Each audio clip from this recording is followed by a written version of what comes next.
देखो आगे क्या पढ़ने वाले हम लोग अब, हाँ रासायनिक, रासायनिक, ठीक है, बंधन। रासायनिक लिखा है ना कि रासायनिक लिखा है, रासायनिक लिखा है, ठीक। तो रासायनिक बंधन, अब रासायनिक बंधन कितने प्रकार का होता है, तो दो प्रकार का होता है। पहला क्या, सह संयोजक बंधन, है ना, और दूसरा आयनिक बंधन, है ना। इसको नीचे थोड़ा लिखते हैं, आयनिक बंधन, ठीक है। पहला है सहसंयोजक बंधन और दूसरा आयनिक बंधन। क्या होता है समझाते हैं, पहले देखो ध्यान देना।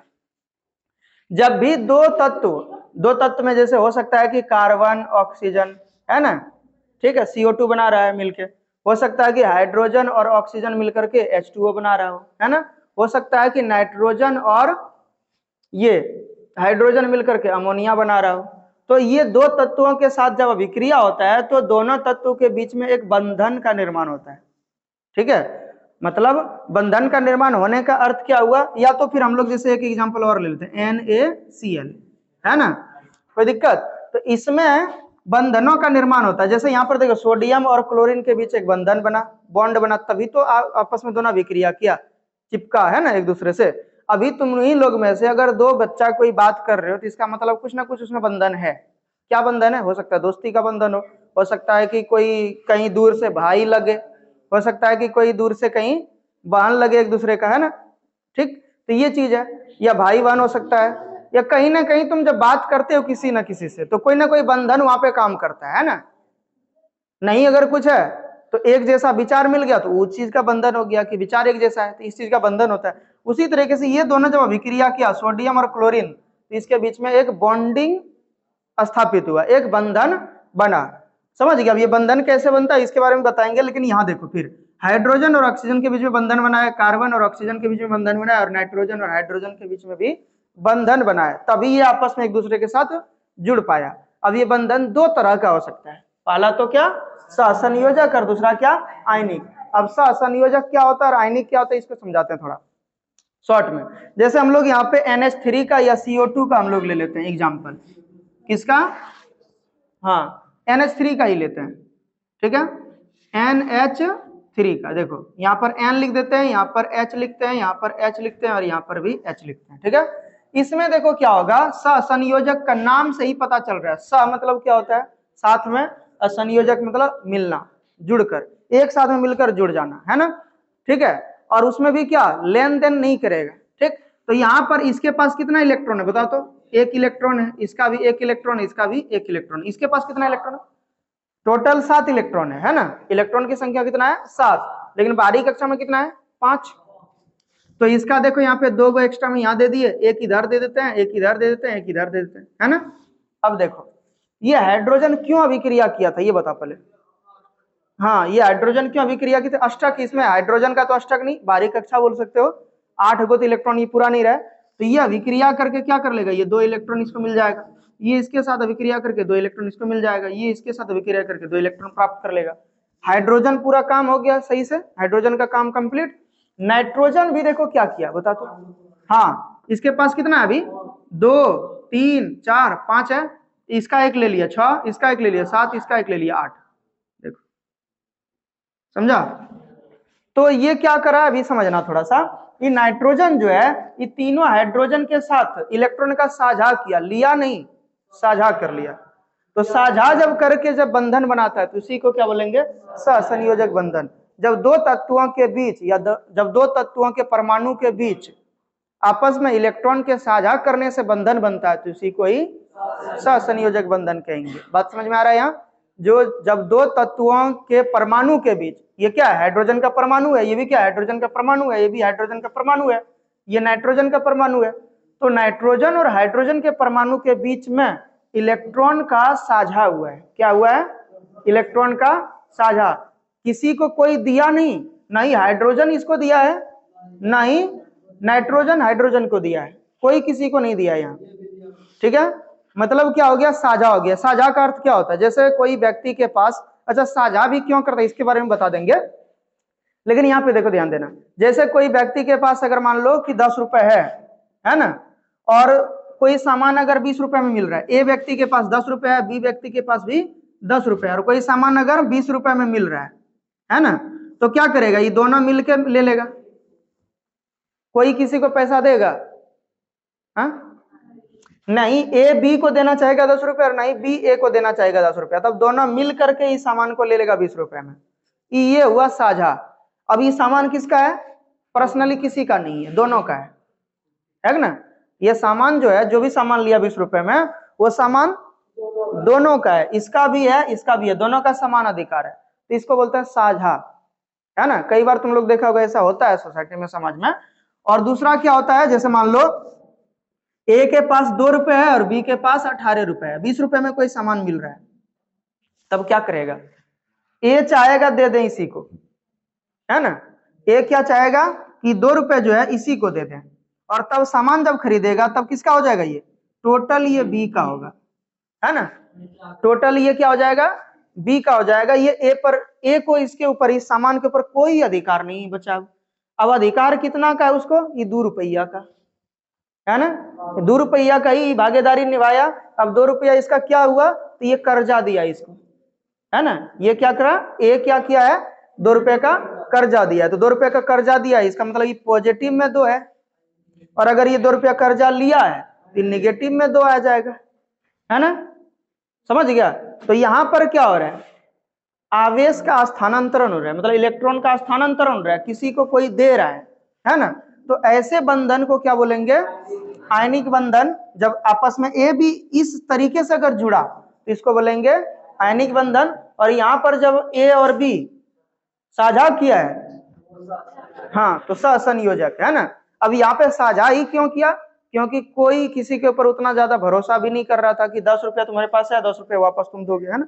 ठीक है, जैसे मेरे पास अगर मान लो कि 50,000 है, अब वो भरोसा नहीं करेगा कोई कि 50 रुपया और देके इसको कोई सामान खरीदो दे, लेकिन मेरे पास 80,000 रहेगा, 98,000 रहेगा, 2,000 दे देगा, बोले अच्छा चलो इतना मदद करके भरोसा किया जा सकता है। नहीं तो देखो 50,000 है, 50,000 और कर्जा ले लें तो क्या होगा, माइनस में चले जाएंगे। एक लिमिट होता है ना कि कितना तक तुम कर्जा ले सकते हो। तुम्हारे देखो कई बार तुम लोगों को पता होगा कि जितना कमा रहे हो उसका 30% के आसपास ही कर्जा लेना चाहिए, ईएमआई जाना चाहिए। उससे ज्यादा ईएमआई गया तो तुम डूब ही जाओगे। कर्जा भी अगर लेने जाते हो तो क्या देखता है, सिविल देखता है, ठीक है, कि कैसा वो लेन देन किया है। कई बार तुम लोगों को देखा होगा क्रेडिट देखता है कि जगह जमीन संपत्ति है कि नहीं है, ठीक है। अगर नहीं चुकाया तो जमीनें छीन लेंगे। एक भरोसा होता है ना कंपनी वाले को या जिससे भी तुम लिए हो। तुम्हारे पास 10 बीघा जमीन है ना, कोई पैसा दे देगा तुमको, अगर कुछ नहीं है तो कोई नहीं देगा, ठीक है। बोलेगा बहुत बढ़िया लेकिन देगा पैसा नहीं, ठीक है। तो ये चीजें हैं, वो विश्वास कुछ नहीं होता है, ठीक है। वो देखेगा बाद में कि अगर नहीं ज्यादा अगर ये टाइम फेंक दिया, नहीं दिया पैसा मेरा 10 लाख वापस लौटा के, तो इसका एगो जमीनें हड़प लेंगे, ठीक है। बात समझ में आ रहा है यहाँ। तो ये चीजें हैं, कोई दिक्कत किसी को यहां तक समझ आ गया ना। तो बोलो, आप बता सकते हो कि सहसंयोजक बंधन क्या है और आयनिक बंधन क्या है। हाँ, क्या लिखोगे, जब दो तत्वों के परमाणु इलेक्ट्रॉन का आपस में साझा करके बंधन बनाता है तो वैसे बंधन को सहसंयोजक बंधन बोलते हैं।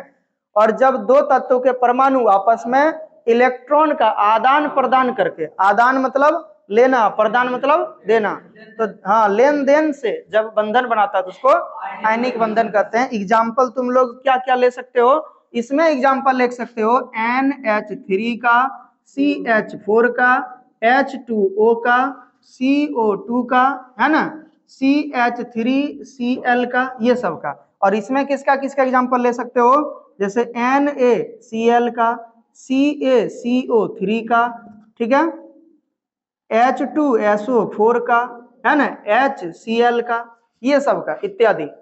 बात समझ में आया, ठीक है। उसी तरीके से MgCl2 का, बहुत सारा एग्जाम्पल है। कोई दिक्कत किसी को, क्या लिख पाओगे अब, ठीक। क्या क्या लिखना है, रासायनिक बंधन में सहसंयोजक बंधन क्या है और आयनिक बंधन क्या है। रासायनिक बंधन क्या है ये पता है ना तुम लोगों को। हाँ, जब दो तत्व आपस में विक्रिया करता है तो दोनों एक दूसरे के साथ किसी न किसी कारणों से बंधा होता है ना। या किसी न किसी कारणों से, मतलब कोई ना कोई कारक होता है उनके बीच में जो जुड़ता है एक दूसरे से, चाहे वो एक दूसरे से साझा करे इलेक्ट्रॉन का या फिर लेन देन करे, तो वही उसी को रासायनिक बंधन कहते हैं ना। मतलब रासायनिक अभिक्रिया में दो तत्व आपस में एक दूसरे के साथ जिस कारणों से जुड़ा होता है उसी को ही रासायनिक बंधन कहते हैं। रासायनिक बंधन दो प्रकार का, सहसंयोजक बंधन और आयनिक बंधन। कोई दिक्कत किसी को? अब ठीक, यहां तक कंप्लीट हो जाएगा। ठीक, अभी देखो आगे, ये वाला देखो पूरे पढ़ा चुके, ये वाला ये हो चुका है, ये पूरे हो चुका है। अब देखो सहसंयोजक बंधन में भी हम लोग आगे अलग अलग प्रकार का जानेंगे। ठीक है, सहसंयोजक बंधन में भी कितने प्रकार का जानेंगे? अलग अलग प्रकार का। या आयनिक बंधन या सहसंयोजक बंधन से बात नहीं करते हैं, यहाँ सिर्फ बंधन का बात करेंगे कि कितने तरीके से कैसे कैसे बांटा गया है ना। देखो बंधन जो होता है, चाहे सहसंयोजक बंधन हो या आयनिक बंधन हो, इसके बारे में देखो लिखा है, यानी कि बॉन्ड या बॉन्डिंग है ना, बॉन्ड या बॉन्डिंग जो भी बोलो, ठीक है, बॉन्ड ही लिख लो ज्यादा अच्छा रहेगा, जैसे लिखे थे पहले। ठीक है, बॉन्ड, बंधन का मतलब क्या होता है? बॉन्ड। अभी देखो इसमें लिखा है, कहीं तुम लोगों को दिख रहा होगा, कहीं एकल बंधन होगा, कहीं द्विबंध होगा, कहीं त्रिबंध है ना। कोई दिक्कत? तो इसमें तुम लोगों को देखने मिलेगा क्या? एकल बंधन है ना, द्विबंधन और त्रिबंधन। एकल बंधन, द्विबंधन, त्रिबंधन। एकल बंधन में क्या होगा? जब एक एक इलेक्ट्रॉन का साझा करता है तो एकल बंधन का निर्माण करेगा। जब दो दो इलेक्ट्रॉन का साझा करेगा तो दो द्विबंधन बनाएगा। जब तीन तीन इलेक्ट्रॉन का साझा करेगा तो त्रिबंधन बनाएगा। एग्जाम्पल बताएं, देखो जैसे CH4 में है ना, कार्बन को यहाँ लिखे, हाइड्रोजन यहाँ, एक हाइड्रोजन यहाँ, एक हाइड्रोजन यहाँ लिखे, एक हाइड्रोजन यहाँ लिखे। तुम लोगों को लिखने के ऊपर डिपेंड करता है कि जिधर लिखोगे ज्यादा, अगर हम ऐसे भी लिख सकते हैं 1 2 3 4, इसमें भी कोई दिक्कत नहीं है, जैसा तुम लोगों को अच्छा लगे लिख देना, कोई दिक्कत। अब सुनो आगे, इसका इलेक्ट्रॉन एक है, इसका भी एक इलेक्ट्रॉन है, इसका भी एक इलेक्ट्रॉन, इसका भी एक इलेक्ट्रॉन है। कार्बन के पास कितना इलेक्ट्रॉन होता है? टोटल 6 होता है, बाहरी कक्षा में 4। परमाणु संख्या सबको याद है कि नहीं तो ये सब कुछ भी नहीं किया है और बस आगे बताते जा रहे हैं। ऐसा नहीं हो कि उधर पीछे का पता ही नहीं हो। कार्बनिक देखो परमाणु संख्या कम से कम 1 से 25 तक या 1 से 30 तक, 1 से 30 तक एकदम याद करके आना है। कल पूछेंगे पहला, मेरा काम यही है, मेरा पहला काम यही है कि यही पूछेंगे 1 से 30 तक, समझ गया। इधर हाइड्रोजन हो गया, प्रत्येक हाइड्रोजन का एक एक इलेक्ट्रॉन है। अब ये कार्बन के पास 4 इलेक्ट्रॉन है बाहर कक्षा में, है ना, 4 को दे दिए।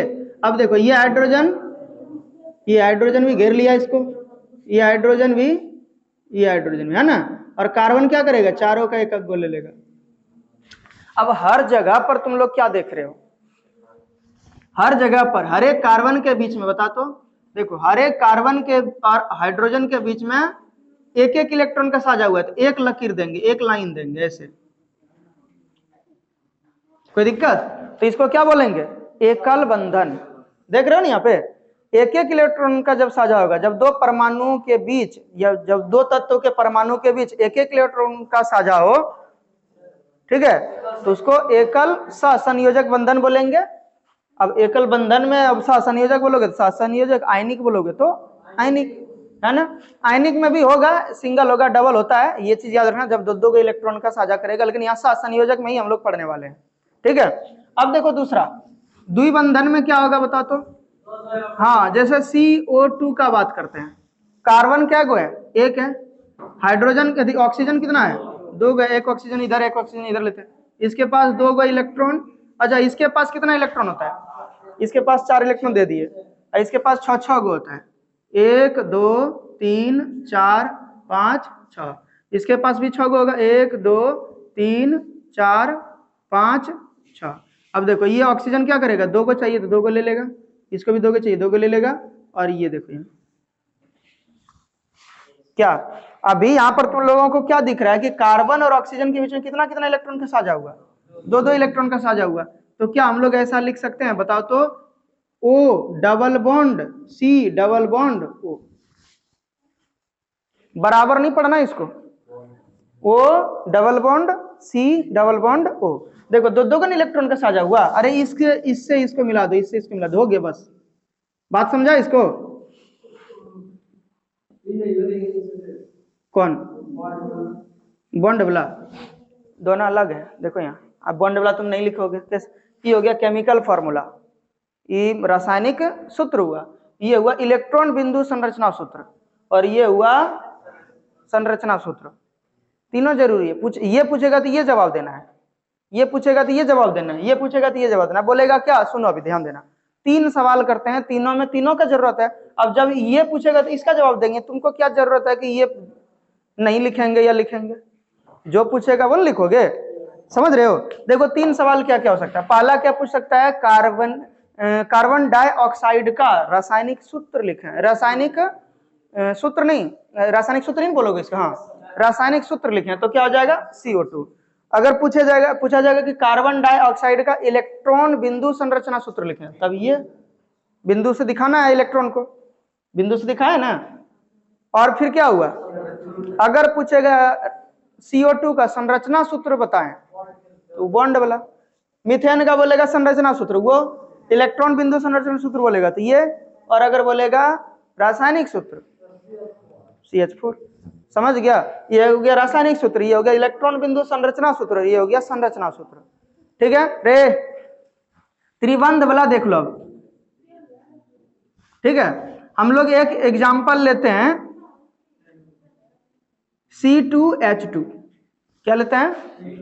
C2H2 या N2 लेते हैं, दोनों का एग्जांपल ले लेंगे। चलो अच्छा, यहाँ पे ऑक्सीजन का भी ले सकते हो, सिर्फ O2 का वो भी हो जाएगा। इधर देखो, यहाँ इसमें क्या बोले कि कार्बन 2 गो है, हाइड्रोजन 2 गो है ना। ठीक है, तो इसमें क्या हो जाएगा? कार्बन 2 गो लेंगे, हाइड्रोजन भी 2 गो लेंगे, है ना। हाइड्रोजन भी 2 गो ले लिए। अब बता, हाइड्रोजन के पास एक एक इलेक्ट्रॉन है, कार्बन के पास कितना है? 4 गो है। 1 2 3, अरे इधरे तीनों को दिखाना है, 1 2 3 और ये वाला 1 4, इसका भी दिखा 1 2 3 4, है ना। अभी हाइड्रोजन क्या कर लेगा? इसको ले लिया, ये हाइड्रोजन इधर से ही घेर लेगा। और ये देखो, ये कार्बन क्या करेगा बोलो तो? एक हाइड्रोजन लिया है तो एक हाइड्रोजन से ले लेगा, और ई कार्बन से 3 को ले लेगा। तो कितना हुआ? ई कार्बन के पास देखो, इसके बाउंड्री में कितना आ गया? 4 यहाँ है, 5 और 3 8 हुआ। ई कार्बन क्या करेगा? देखो यहाँ 3 है, यहाँ 1 4 हुआ, ई वाला 3 ले लिया, 4 3 7, और ये वाला 1 ले लेगा 8। देख रहे हो? अब यहाँ पर कितना इलेक्ट्रॉन का साझा हुआ? 1 2 3, 3 इलेक्ट्रॉन का साझा हुआ। तो H single bond, C triple bond, C single bond H। समझा? यहाँ पे क्या हो गया? त्रिबंधन का। क्या हो गया? त्रिबंधन का। अब N2 का अगर दिखाना चाहते हो तो क्या हो जाएगा बोलो तो? ऐसे करके N, और यहाँ भी N। इसके पास कितना इलेक्ट्रॉन? 5 इलेक्ट्रॉन होता है। 1 2 3 4 5 दिखा दिए। इसके बाद देखो 1 2 3 4 5। अभी देखो 5, इसके पास 5 चाहिए है, 3 और ले लेगा, इसका 8 हुआ। ये भी यही करेगा। देखो 3 इलेक्ट्रॉन का साझा हुआ, तो क्या हो जाएगा ये? हाँ N ट्रिपल बॉन्ड N, यानी कि ये त्रिबंधन का है। कोई दिक्कत? बात समझ में आ गया? इसमें एग्जांपल तुम लोग O2 का भी ले सकते हो, और इसमें तो बहुत सारा लिया जाएगा, है ना। बात समझ में आ रहा है? यहाँ कहीं कोई दिक्कत? अब बोलो, तुम लोग इसका परिभाषा लिख सकते हो, एग्जाम्पल ले सकते हो, कोई दिक्कत? अगर भूल गया तब रे हमको पूछेगा। हाँ, YouTube पे वीडियो देखना, व्यूज बहुत कम जा रहा है हम लोगों का। ठीक है, क्या 2-3 दिन में देखते रहती है? यहाँ देखो, अच्छा वीडियो निकाल के देख लेना, समझ गया। आज ये अपलोड नहीं होगा, कल अपलोड हो जाएगा। ठीक है, जो आज जो रिकॉर्ड हो रहा है वो कल अपलोड हो जाएगा। तो समझो यहाँ पे, तो सिंगल बॉन्ड वाला क्या हो गया? अब समराइज करके पढ़ लो, थोड़ा ध्यान देना। एकल बंधन क्या होगा? जब 2 तत्वों के परमाणु के बीच, कार्बन जैसे हाइड्रोजन, कार्बन और हाइड्रोजन, जब दो तत्वों के परमाणु के बीच एक इलेक्ट्रॉन का साझा हो तो उसे एकल सहसंयोजक बंधन कहा जाएगा। कोई दिक्कत? या कहा जाता है। उदाहरण के लिए CH4 ले लेना और ये वाला पूरा बना लेना। बात समझ में आएगा? कोई दिक्कत किसी को? चलो दूसरा, द्विबंधन में क्या लिखोगे? जब दो तत्वों के परमाणु के बीच दो दो इलेक्ट्रॉन का साझा हो तो वैसे बंधन को द्विसहसंयोजक बंधन कहा जाएगा। कोई दिक्कत? यहाँ द्विबंधन लिखे हैं, द्विसहसंयोजक बंधन कहा जाएगा। और इसमें CO2 और O2 को ले सकते हैं, है ना। तीसरा, त्रिबंधन में क्या हुआ? त्रिसहसंयोजक बंधन क्या हो जाएगा? तो इसमें क्या लिखोगे? जब दो तत्वों के परमाणु के बीच तीन तीन इलेक्ट्रॉन का साझा हो तो उसे त्रिसहसंयोजक बंधन कहा जाएगा। कोई दिक्कत? और एग्जाम्पल के तौर पर C2H2 ये क्या है? इथाइन है। क्या है? इथाइन। और ये नाइट्रोजन गैस है। ठीक, कोई दिक्कत? दोनों का स्ट्रक्चर बना दिया है। अब सुन लो, थोड़ा सा एक चीज और है। क्वेश्चन तुम लोगों को पता चल गया क्या क्या है? यहां तक पढ़ के आना है तुम लोगों को। इधर देख रहे हो कितना पेज पढ़ाए आज? एक ये पढ़ाए, एक ये पूरे पढ़ा दिए। कल कार्बन के अपर रूप के बारे में जानोगे। समझ गया? आज बहुत कम हुआ है, बताए तो बहुत ज्यादा, लेकिन पेज में देखोगे तो बहुत कम हुआ है। 2 ये पेज हुआ है, नहीं तो कम से कम 3 पेज 4 पेज होना चाहिए एक दिन में, है ना। ठीक, अब सुनो आगे, इतना तक कंप्लीट करके आना है। कोई दिक्कत किसी को? ठीक।